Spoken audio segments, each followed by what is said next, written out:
think if people look at my record, they'll see that I'm not the guy that talks all the time, but when I do talk, you know I'm going to say something important. At least I'm going to say what's on my heart. And it really kind of rolled up my sleeves and got in the game. I think this is a great time to live in the city, and I'm not sure that this has resonated with everybody, so I'm going to say this, and I hope everybody will receive this somewhere deep in your spirit.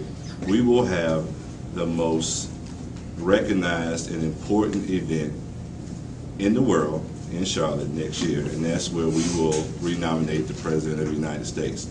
The only thing that will come close to that will be the Olympics next year, and I would argue that that won't be as important to the well-being of our world. This gives us an opportunity next year to really showcase Charlotte. And actually, this forum is a great example of what I feel we need to do with building relationships. Ever since this was started, Ms. Stevenson, back, I think, with Mr. Polk back in the 70s or 60s.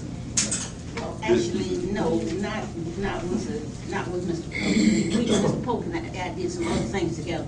Tuesday Breakfast Forum started as a out of the Black Political Caucus. Ever since things like that have been going, we need to keep these type of conversations going, is my point. Yes. We can't solve the problems just down in city government. We have to pull what I'm calling the conversations we have at the kitchen table down to the community table, because we all have to be bought into solving our problems. So that was the point I was trying to make. So I look forward to having this conversation. 3 months ago to the day, I was arrested for briefly going over my 3-minute time limit. I told you guys at the last meeting that I was told at my first public appearance that I could face 60 days in jail. Again, 60 days in jail. So if I and others hadn't made a fuss, I might be in jail right now playing harmonica and peeling potatoes. Who knows?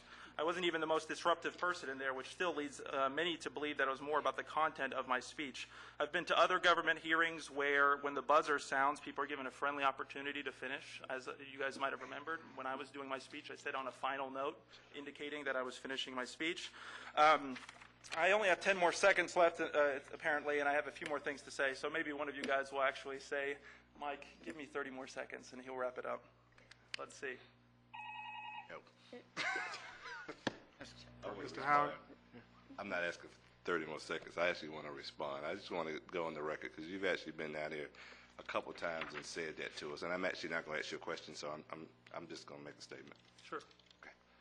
Actually, if I remember that night right, both of you guys were removed. From what I understand, what happened in the back is what led to the arrest.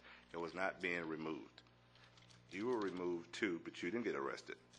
So let's just be on the record. It was not going over the time limit. It was something that happened back there, from what we understand. I have to respond. I'm sorry.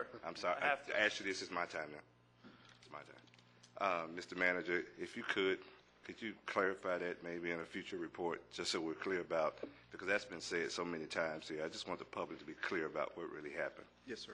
Thank you. Other questions from the dais? Yeah. Yes, sir.